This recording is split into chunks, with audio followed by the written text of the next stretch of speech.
الحمد للہ رب العالمین والصلاة والسلام علی رسولہ الکریم وعلی آلہ وصحبہ اجمعین ومن تبعہم بإحسان الی یوم الدین، اما بعد۔ حکم تکلیفی کے دو اقسام پہ ہم نے تفصیلی گفتگو کی ہے، واجب اور مندوب پہ۔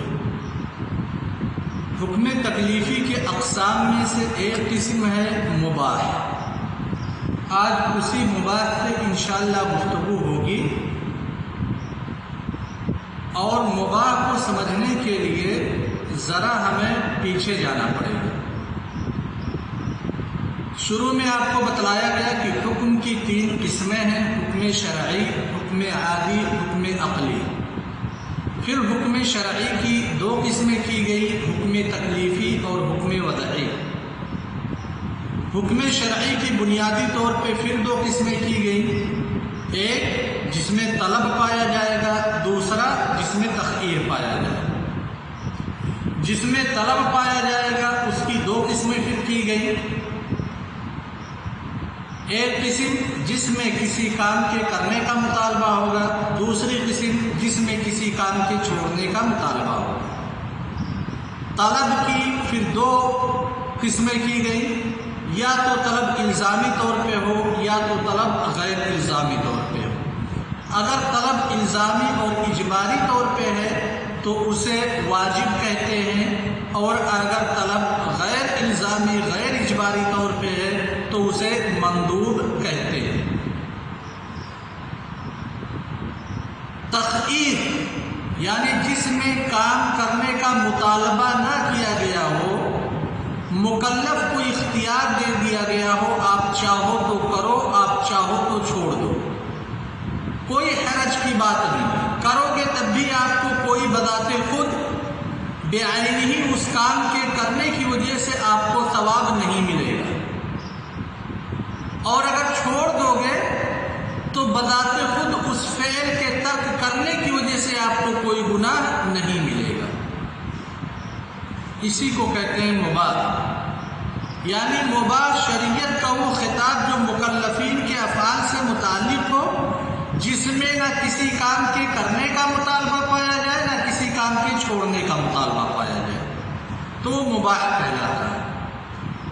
اسی مباح کی آج ہم انشاءاللہ تعریف پڑھیں گے سب سے پہلے، اس کے بعد مباح کے جو صیغے شریعت نے استعمال کیے ہیں ان صیغوں کو دیکھیں گے، پھر تیسرا جو نقطہ اس سبق میں انشاءاللہ بیان کیا جائے گا کہ ایسی چیزوں کا کیا حکم ہے جن چیزوں کے بارے میں شریعت سے کوئی نص وارد نہیں ہے، اس کے جواز یا عدم جواز کی کوئی دلیل موجود نہیں ہے، تو اس کا حکم کیا ہے۔ سب سے پہلے آتے ہیں مندوب کی حقیقت پہ، کہ مباح کی حقیقت پہ، کہ مباح کس کو کہتے ہیں۔ مباح دراصل اسم مفعول کا صیغہ ہے، اس کا مادہ اشتقاق با و حا ہے، بوق، اور لفظ بوق کا اصل معنی لغت کے اندر اظہار اور اعلان کے ہوتے ہیں۔ عربی میں کہا جاتا ہے باح بسر، اپنے راز کو وا کر دیا، اپنے راز کو کھول دیا۔ لیکن مباح کا لغت کے اندر ایک اور اطلاق ہے، وہ ہے اذن کے معنی میں، اجازت کے معنی میں۔ مباح کا مطلب معدول، جس کو اجازت دے دی گئی۔ اور جب علماء اصول فقہ مباح پر گفتگو کرتے ہیں تو جو لغت میں معنی ہے مباح کا، دو معنی، ایک ہے اظہار اور اعلان کے، اور دوسرا معنی اجازت کے، تو علماء اصول فقہ کے نزدیک مباح کا دوسرا لغوی معنی مراد ہوتا ہے اجازت کے، یعنی شریعت نے اجازت دے دی ہے اس کام کے کرنے کو اور اجازت دے دی ہے اس کام کے چھوڑنے کی، تو یہ مباح کا لغوی معنی ہو گیا۔ مباح کی اصطلاحی تعریف پہ ہم آئیں گے تو علماء کرام کی بہت ساری اصطلاحی تعریفات ہیں، اور اصطلاحی تعریف کا مطلب یہ ہے کہ علماء اصول فقہ جب مباح کہتے ہیں تو وہ کیا مراد رکھتے ہیں۔ ان کی مراد کو ہم اپنے لفظوں میں جان چکے ہیں کہ شریعت کا وہ خطاب جو بندوں کے افعال سے متعلق ہو، جس میں نہ مطالبہ پایا جائے نہ ہی ترک پایا جائے، بلکہ اختیار دیا جائے۔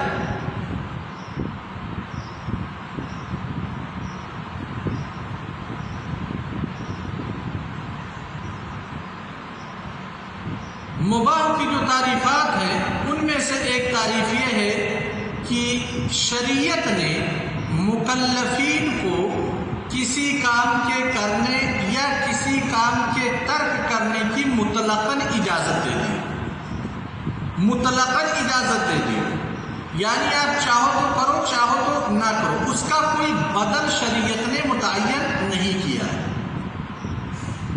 تو مباح وہ ہو چیز، وہ حکم جس کی شریعت نے جس کے کرنے یا جس کے نہ کرنے کا مطلقاً پرمیشن دیا ہو، اجازت دے دی ہو، بغیر کسی مدح اور ذم کو مرتب کرتے ہوئے۔ دو پوائنٹ، ایک تو مباح کی حقیقت سے متعلق ہے اور دوسرا مباح کی ثمرہ سے متعلق ہے۔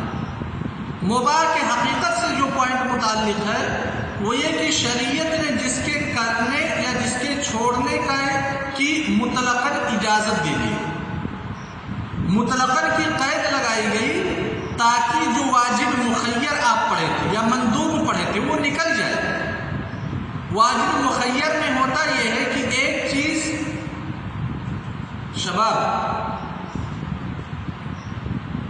وہ لائن پہ نا، واجب مخیر میں ہوتا یہ ہے کہ آپ سے مطالبہ ہوتا ہے کام کرنے کا، لیکن آپ کو اختیار دیا جاتا ہے فلاں چیز اگر آپ نہیں کرنا چاہتے ہو تو اس کا بدل موجود ہے، یہ چیز اس کی بدل ہے، آپ اسے کر سکتے ہو، اسے نہیں کرنا چاہتے اس کی بدل یہاں پہ یہ موجود ہے۔ لیکن مباح میں مطلق اس میں بدل نہیں پایا جاتا، مباح میں مطلق کرنے یا نہ کرنے کی اجازت دے دی گئی۔ سمجھ میں آئی بات؟ اور مباح کا ثمرہ کیا نکلتا ہے کہ مباح جو بھی چیز ہے اس کے کرنے والے یا نہ کرنے والے پر کوئی مدح یا کوئی مذمت آپ مرتب نہیں کر سکتے بذات خود اس فعل کو دیکھتے ہوئے۔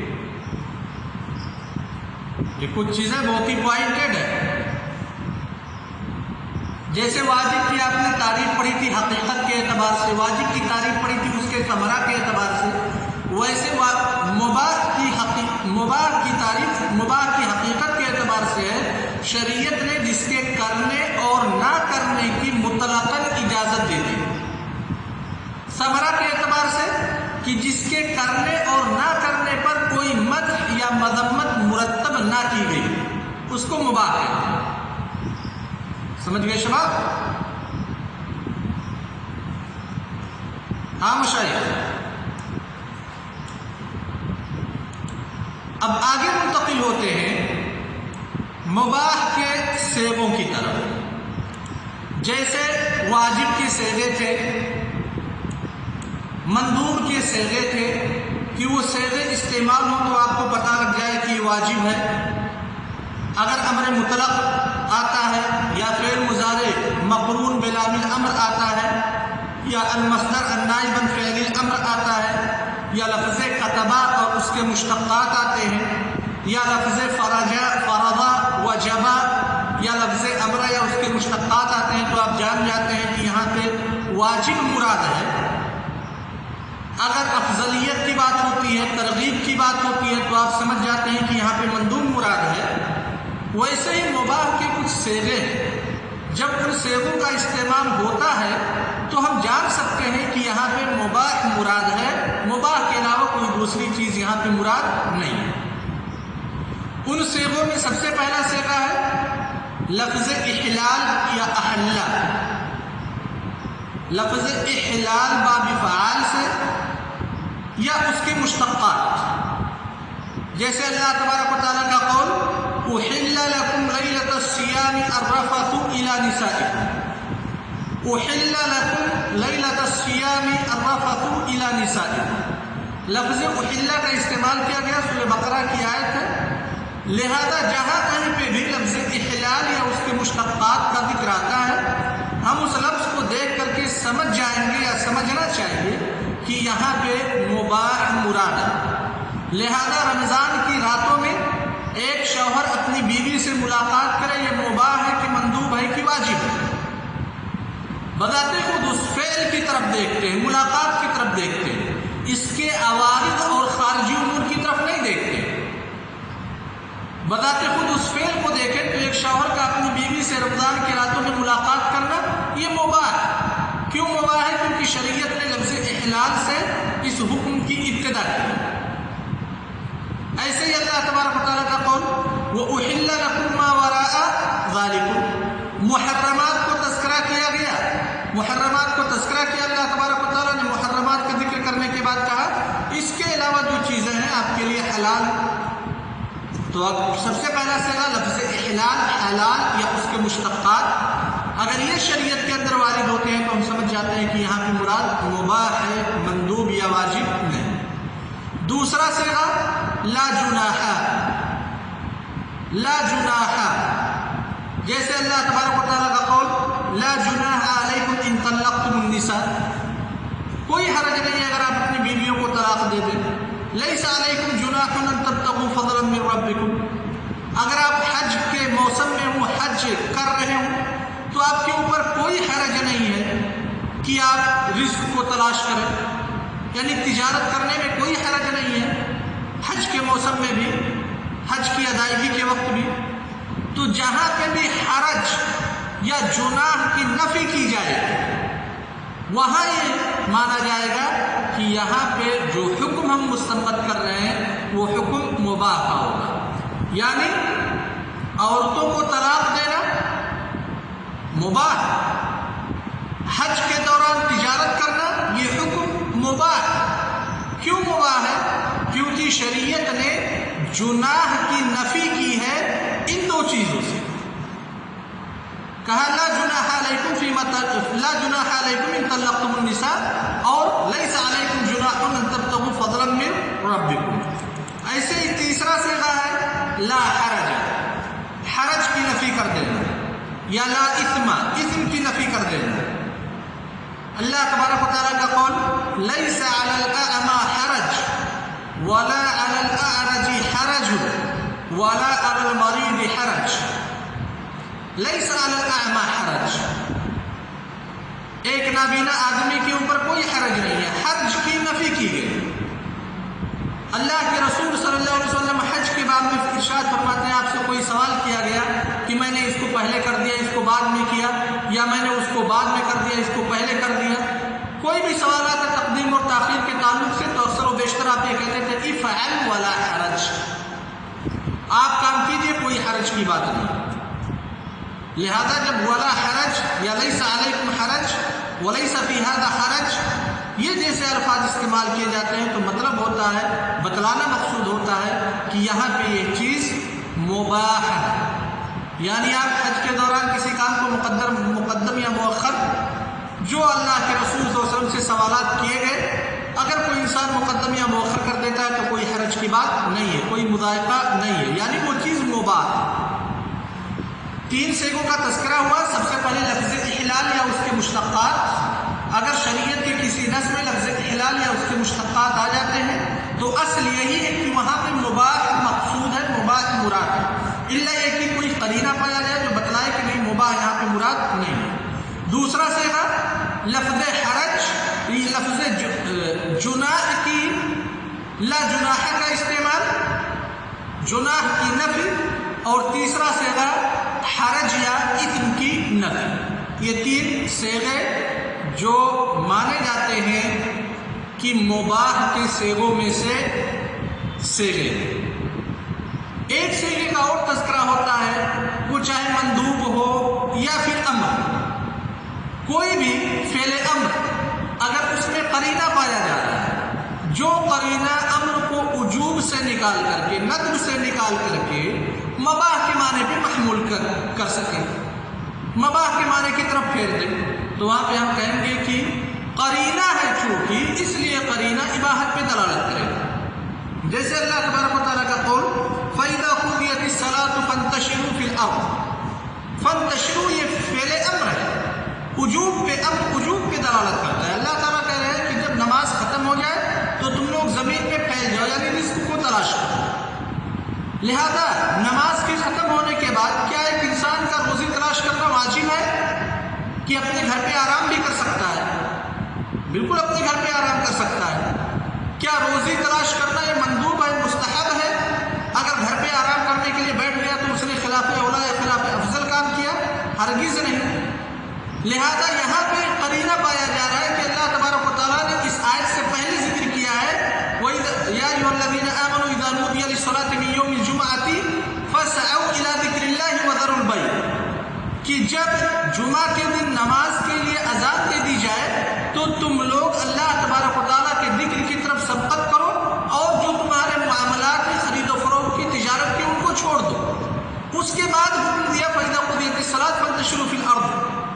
لہذا کسی بھی امر سے پہلے اگر نہیں آ جاتا ہے، یعنی پہلے منع کیا گیا بعد میں اس کی اجازت دے دی گئی، تو وہاں پہ عموماً بیشتر یہی مقصود ہوتا ہے کہ جو امر ہے وہ اباحت کے لیے، وجوب کے لیے نہیں. اس کی ایک مثال اللہ کے رسول صلی اللہ علیہ وسلم کی حدیث كنت نهيتكم عن زیارت القبور فزوروها، فزورو زورو یہ فعل امر ہے، فعل امر وجوب پہ دلالت کرتا ہے جب علی الاطلاق مطلق ہو، خالی عن القرینہ خالی عن القید. لہذا کیا قبروں کی زیارت کرنا واجب ہے؟ کسی بھی عالم نے نہیں کہا کہ قبروں کی زیارت کرنا واجب ہے. سارے لوگ کہتے ہیں زیادہ سے زیادہ قبروں کی زیارت کرنا مندوب ہے، اس سے زیادہ کچھ نہیں، قبروں کی زیارت واجب نہیں. تو امر سے پہلے اگر کوئی نہیں وارد ہوئی ہے، کسی کام کے کرنے کو منع کیا گیا ہے، پھر بعد میں اس کام کو کرنے کے لیے کہا جا رہا ہے، تو یہ قرینہ پایا جا رہا ہے کہ یہ چیز واجب نہیں ہے، یعنی امر وہاں پہ وجوب پہ دلالت نہیں کرتا. یہ بھی حقیقت ہے کہ ہمیشہ اباحت پہ مباح پہ دلالت نہیں کرے گا، لیکن اکثر و بیشتر یہی ہے کہ اگر امر سے پہلے کوئی نہیں وارد ہوئی ہے تو وہاں پہ امر مباح پہ دلالت کرے گا، اباحت پہ دلالت کرے گا. اور میں نے بتلایا یہ بالکل ضروری نہیں ہے، لیکن اکثر و بیشتر ایسا ہوتا ہے. خلاصہ کلام یہ ہے کہ امر مباح کے کئی صیغے ہیں، ان میں سے 4 صیغوں کا تذکرہ کیا گیا. 3 بہت ہی مشہور صیغے ہیں: لفظ احلال یا اس کے مشتقات، حرج کی نفی، جناح کی نفی اور اثم کی نفی. اور ایک چوتھا صیغہ بتلایا گیا کہ کوئی بھی فعل امر اگر وہ قرینہ کے ساتھ مقترن ہے، قرینہ اس کے ساتھ ملا ہوا ہے، جو امر کو وجوب اور ندب کے معنی سے نکال کر کے اباحت کی طرف پھیر دے تو وہاں پہ مباح مراد لیا جائے گا. یہ دوسرا نقطہ ہو گیا آج کے درس کا. سب سے پہلا پوائنٹ، مباح کی حقیقت کیا ہے. بتلایا گیا کہ مباح کی لغوی تعریف، لغت میں 2 معنی پہ اطلاق ہوتا ہے. سب سے پہلا معنی ہے مباح کا اظہار اور اعلان، اور دوسرا معنی ہے اجازت دینا. مباح کا مطلب معظوم فی، جس میں اجازت دی گئی ہو، اور علماء اصول فقہ کے نزدیک یہی دوسرا معنی مراد ہوتا ہے. پھر مباح کی اصطلاحی تعریف کی گئی. اصطلاحی تعریف 2 اعتبار سے کی گئی. سب سے پہلا اعتبار مباح کی حقیقت کے اعتبار سے، تو کہا گیا شریعت نے جس کے کرنے اور نہ کرنے میں مطلقاً اجازت دے دی. یہ مباح کی اصطلاحی تعریف حقیقت کے اعتبار سے. مباح کی اصطلاحی تعریف اس کے ثمرہ کے اعتبار سے کہ بذات خود اس فعل کے، اس کام کے کرنے یا نہ کرنے کی وجہ سے کوئی ثواب، کوئی مدح یا کوئی مذمت مرتب نہ کیا گیا. اس کے بعد ہم منتقل ہوئے مباح کی صیغوں کی طرف. مباح کے 4 صیغے بتلائے گئے، کئی صیغے، ان میں سے مشہور 3 صیغے. سب سے پہلے شباب، لفظ احلال یا اس کے مشتقات. دوسرے نمبر پہ پہلا صیغہ ہو گیا لفظ احلال یا اس کے مشتقات. دوسرا صیغہ ہو گیا جناح کی نفی کرنا.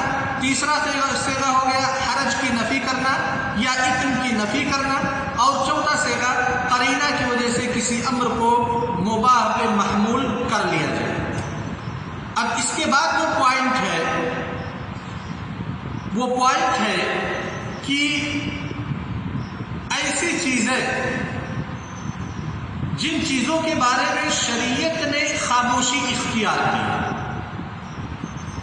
یعنی کوئی ایسی نص وارد نہیں ہوئی ہے جس نص سے پتہ چلے کہ یہ کام کرنا جائز ہے یا اس کا استعمال جائز ہے یا یہ کام کرنا جائز نہیں ہے یا اس کا استعمال کرنا جائز نہیں ہے۔ تو ایسی چیزوں کے بارے میں کیا حکم ہے؟ اس کی ایک مثال دے دیں، جیسے آم جانتے ہیں نا، آم کھانے والی چیز، مینگو، آم کا کھانا شریعت کے نزدیک کیا ہے؟ مباح ہے یا مندوب ہے یا واجب ہے یا حرام ہے یا مکروہ ہے؟ کیونکہ آم کے بارے میں شریعت کے اندر کوئی نص وارد نہیں ہے۔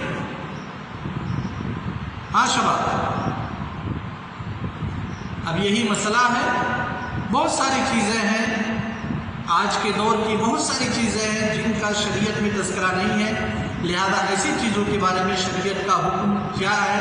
حکم تکلیفی کے جو 5 اقسام ہیں، ان اقسام میں سے کس قسم پہ ان ساری چیزوں کو محمول کیا جائے گا، اس کا تذکرہ انشاءاللہ کل کے سبق میں۔